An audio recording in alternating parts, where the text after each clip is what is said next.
हरिओम प्रिय दर्शकों, यदि आपकी मिथुन राशि या मिथुन लग्न है तो इस वीडियो को बहुत ध्यान से देखिएगा, समझिएगा। इस वीडियो में हम समझने वाले हैं कि मंगल महाराज अब अपनी स्थिति में परिवर्तन करने वाले हैं 6 दिसंबर की रात्रि और 7 दिसंबर की सुबह।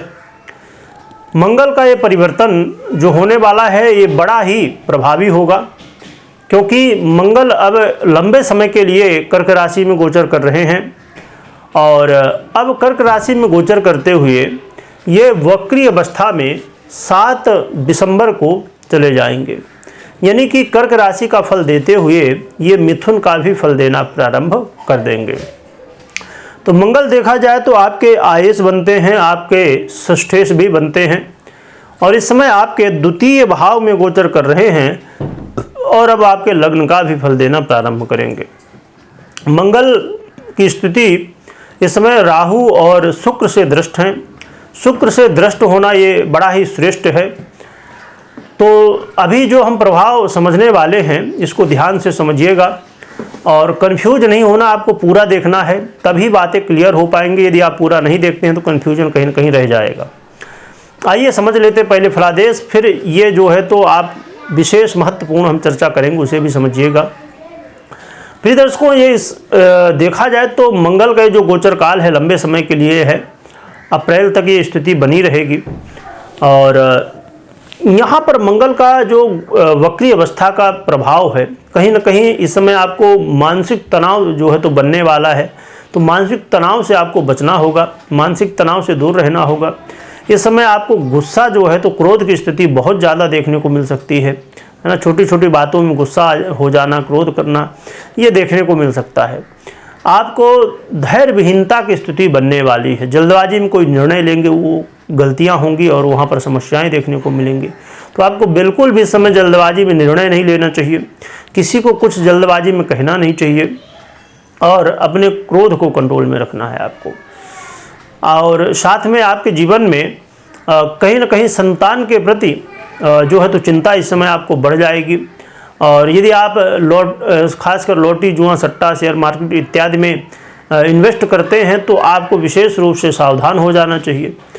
और आपको थोड़ा सा, यदि आप लव पार्टनर हैं तो यहाँ पर कलह का माहौल भी देखने को मिल सकता है। यात्रा कर रहे हैं तो यात्रा करते समय सावधानी बरतिएगा और कोई रिसर्च वर्क कर रहे हैं उसमें थोड़ा सा आप अपने मन को स्थिर करने की कोशिश करिएगा। और इस समय आपको मेहनत अधिक करनी होगी और फल थोड़ी कहीं ना कहीं कम देखने को मिलने वाला है। तो ये जीवन में आपके प्रभाव मंगल का जो है ना तो आपके आय में भी देखने को मिलेगा। तो आय से संबंधित थोड़ी सी समस्याएं हो सकती हैं, आय में उतार चढ़ाव की स्थिति बन सकती है। और आपको चाहे कोई भी स्थिति हो, कुछ भी हो, आपको प्रयास करना है कि किसी से वाद विवाद बिल्कुल भी नहीं करना है, क्योंकि इस समय आपके जो दुश्मन हैं, आपके जो शत्रु हैं वो एक्टिव हो जाएंगे और कहीं ना कहीं आपको नुकसान पहुंचाने की कोशिश भी करेंगे। और जैसे मैंने बता ही दिया कि कर्ज से आपको दूर रहना है, लोन से दूर रहना है बिल्कुल भी। और साथ में आपको अपने स्वास्थ्य का विशेष रूप से ध्यान रखना है ना, क्योंकि ब्लड से संबंधित या जो है तो बुखार आना, सर्दी जुकाम तो होगा ही, मौसम ही चल रहा है, परंतु बुखार आने की संभावनाएं और कहीं ना कहीं स्वास्थ्य से रिलेटेड स्थितियां ज़्यादा आपको ध्यान में रखनी है, क्योंकि स्वास्थ्य हमारा यदि सही रहा तो सब कुछ अच्छा रहता है। तो इसलिए स्वास्थ्य का विशेष रूप से ध्यान रखिएगा। तो ये मंगल का वक्र काल कहीं ना कहीं समस्या है, परंतु यहाँ पर अब महत्वपूर्ण बात समझ लीजिए। महत्वपूर्ण बात यह है कि शुक्र का यहाँ पर दृष्टि संबंध है। तो जब तक यानी कि 28 तारीख तक शुक्र, अभी 28 दिसंबर तक शुक्र इसी स्थिति में रहेंगे, तो ये जो मैंने बताया कि समस्याएं हैं तो इसमें कहीं ना कहीं कमी देखने को मिलेगी, ज़्यादा समस्याएं नहीं होंगी। परंतु जैसे ही शुक्र का परिवर्तन हो जाएगा तो उसके बाद कहीं ना कहीं समस्याएं ये बढ़ सकती हैं। तो आपको ये चीज़ का ध्यान रखना है।